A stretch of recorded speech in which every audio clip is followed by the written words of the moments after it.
بسم الله الرحمن الرحيم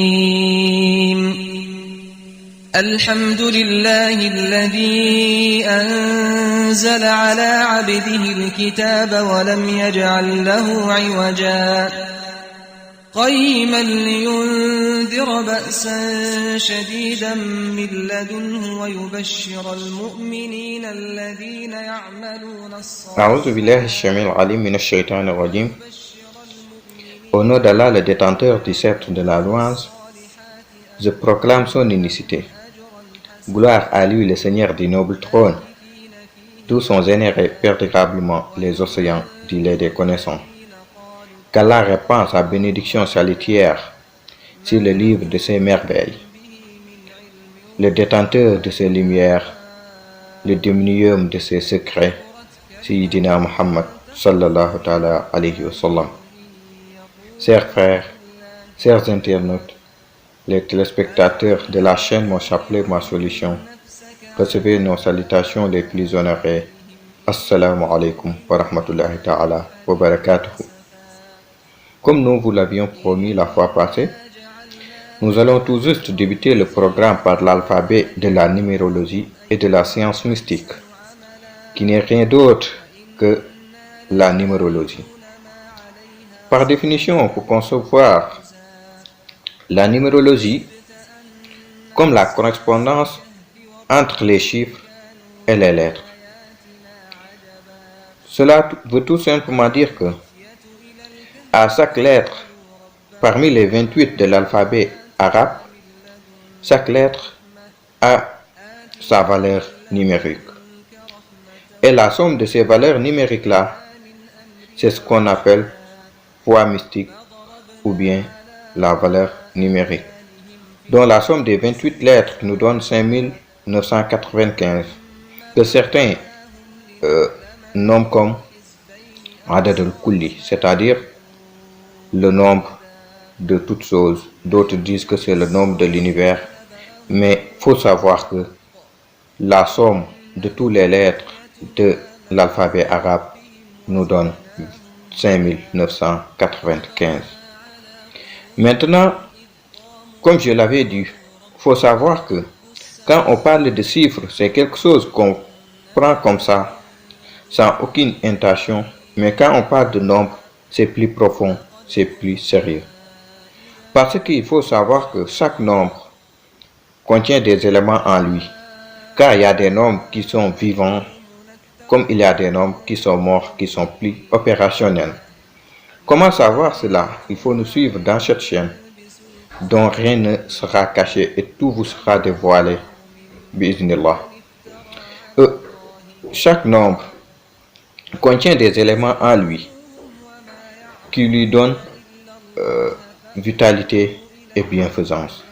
Parce qu'il faut savoir que la chose qu'on voit sur le nombre, c'est ce qui est zahiriya du nombre.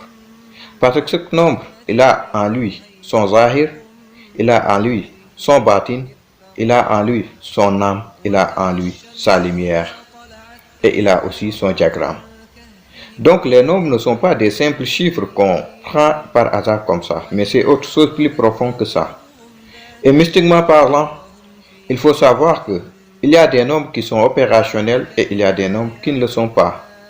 Il y a des nombres qui riment avec notre nature, notre étoile. Il y a des nombres qui sont contraires à cela.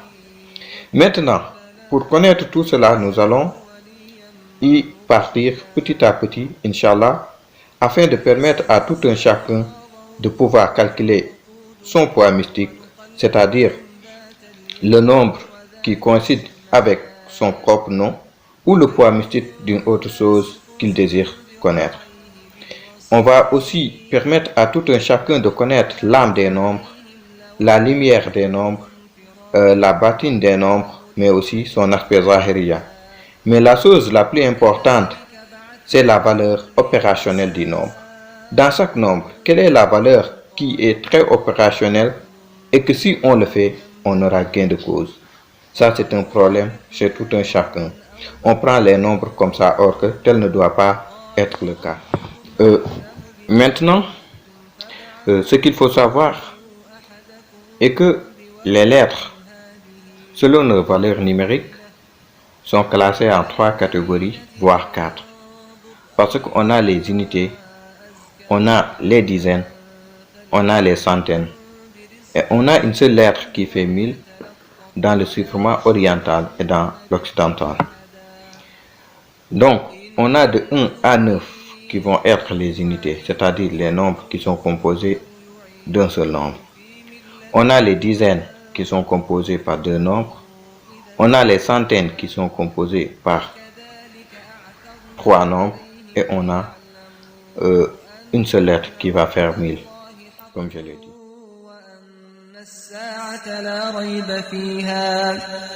Comme vous le voyez dans ce tableau, c'est la valeur numérique des lettres de l'alphabet arabe.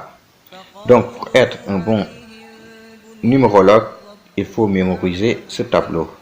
Il faut mémoriser les lettres ainsi que leur poids mystique. Et si cela est fait, vous serez à l'aise pour calculer et trouver les poids mystiques dont vous voulez, qu'ils soient pour vous, pour vos amis, pour vos proches, mais aussi dans toutes les prières que vous voyez, et les noms d'Allah, les Ismullah al-Azam, les Taladim, vous pouvez les déchiffrer, Inch'Allah Rabbuna. Il faut aussi savoir que dans ces valeurs numériques, chaque nombre, il a son aspect zahiriya, c'est-à-dire la face apparente du nombre. Il y a aussi son aspect batiniya, c'est-à-dire la face cachée du nombre. Il y a aussi l'esprit du nombre, c'est-à-dire Ruh al-Adad. On a aussi la lumière du nombre et le diagramme du nombre. Et ainsi, pour connaître la face apparente du nombre, il suffit tout simplement de regarder le nombre. Par exemple, quand on a 11, on dit la face apparente de 11, c'est 11, parce que c'est 11 qu'on voit. Pour connaître aussi la face cachée du nombre, il faut écrire le nombre à l'envers. Par exemple, si on a 2, son zahir, sa face apparente, c'est 2, sa face cachée, c'est 2. Par exemple, si on a 21, sa face apparente, c'est 21, et sa face cachée, c'est 12, c'est-à-dire tu lis à partir de 1 et tu amènes le 2, ça va être 12. Donc la face apparente du nombre, c'est toujours le nombre qu'on voit, et quand on le met à l'envers, ça va être son batin, c'est-à-dire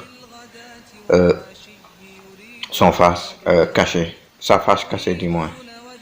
Et s'il en est ainsi, qu'est-ce que cela nous permet de connaître? C'est ce qui va nous permettre de connaître la valeur opérationnelle de chaque nombre. Parce que chaque nombre a sa valeur opérationnelle, ce qui fait marcher le nombre, ce qui lui donne vie. Et pour connaître cela, par exemple, quand on a 11, on prend 11, qui est le zahir de 11, et on prend 11 qui va être son batin. Et 11 plus 11, ça nous donne 22. Par exemple, quand on a 12, on prend son zahir et son batin. Le zahir de 12, c'est 12, et son batin, c'est 21. Et pour connaître la valeur opératoire, qu'est-ce qui fait marcher ce nombre? On va prendre 12 plus 21, ce qui va nous donner 33.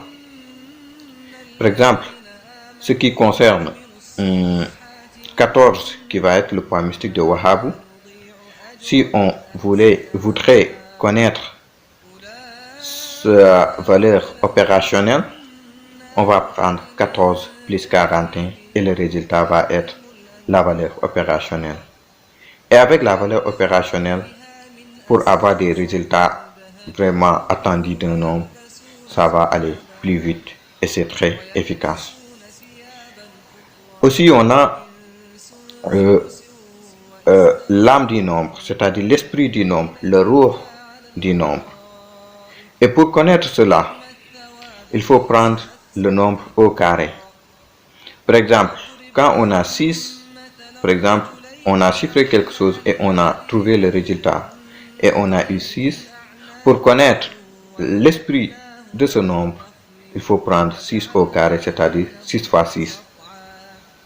Donc, 6 fois 6, ça nous donne 36. Si c'est 5, par exemple, on a 5 au carré, 5 fois 5 égale 25. Donc, c'est comme ça qu'on fait pour trouver l'esprit du nombre. Parce que je vous ai dit qu'il y a des nombres qui sont morts comme il y a des nombres qui sont vivants. Et les nombres vivants nous mènent au bon résultat. Mais il y a des nombres, tu les écris, tu passes tes temps sans pour avoir le résultat attendu. Cela peut être dans le nombre, mais aussi d'autres facteurs que nous aurons le temps de développer, Inch'Allah. On a aussi la lumière de chaque nombre. Comment connaître la lumière d'un nombre? Pour connaître la lumière d'un nombre afin d'y marcher clairement et d'avoir les résultats attendus, il faut prendre le nombre et trouver la somme de tous les nombres qui sont avant lui. Par exemple, quand on a 11, on veut trouver la lumière de 11, il faut prendre 1 plus 2 plus 3 plus 4 plus 5 plus 6 plus 7 plus 8 plus 9 plus 10 plus 11. Et on va trouver 66. Parce que 66, c'est la lumière de 11. 66, c'est Allah qui est la lumière de Huwa. Donc la lumière de Huwa, c'est Allah. C'est pour cela que quand on cherche la lumière de 11, on trouvera 66. Mais je vais vous donner la démarche la plus parfaite, parce que s'il en est ainsi, on aura des problèmes. Si on veut trouver par exemple la lumière de 100, on sera obligé de faire 1 plus 2 plus 3 jusqu'à 100 et cela va être difficile. Maintenant, à chaque fois qu'on veut trouver la lumière d'un nombre, il faut prendre, par exemple, on prend 11. Pour trouver sa lumière, il suffit tout simplement de prendre 11 plus 1, ça nous donne 12. Maintenant, tu prends le même chiffre 11, tu le multiplies par 12 et tu le divises par 2. Et tu auras le même résultat qui va être 66. Et ça va être la même chose sur tous les nombres. Par exemple, si tu prends 90 qui est Malikou, tu veux connaître par exemple sa lumière, tu fais tout simplement 90 plus 1, tu trouves 91. Après, tu prends 90 fois 91 et tu divises par 2. Et le résultat trouvé va être la lumière de ce nombre. Ce qui va nous donner que des choses lumineuses en cela, des choses très claires, des résultats vraiment dignes de ce nom. Donc, on pourrait dire ça. Et il y a aussi le diagramme des nombres. Chaque nombre, on peut le transformer en diagramme. Par exemple, la valeur numérique de Muhammad, ça nous donne 92. Mais son diagramme, ça nous donne 4484. Et pour trouver le diagramme, il faut prendre les nombres selon les unités et laisser tous les zéros.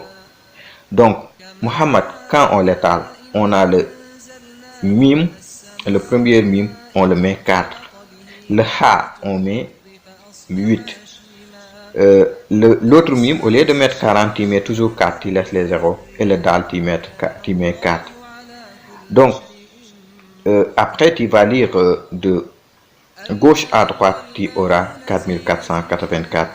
Et tous les autres nombres, c'est comme ça pour faire tous les autres mots et lettres et noms que tu veux trouver le diagramme, tu vas aller dans ce même lancé. Et donc, comme je vous l'ai dit, je vais résumer. Chaque nombre, il y a son zahir, sa face apparente, son batin, sa face cachée.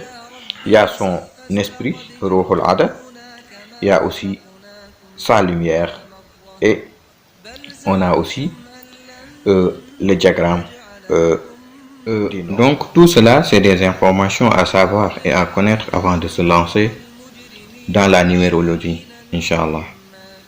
On va s'arrêter là et la prochaine vidéo, nous allons directement passer au tableau pour pratiquer tout ce qu'on vient de parler.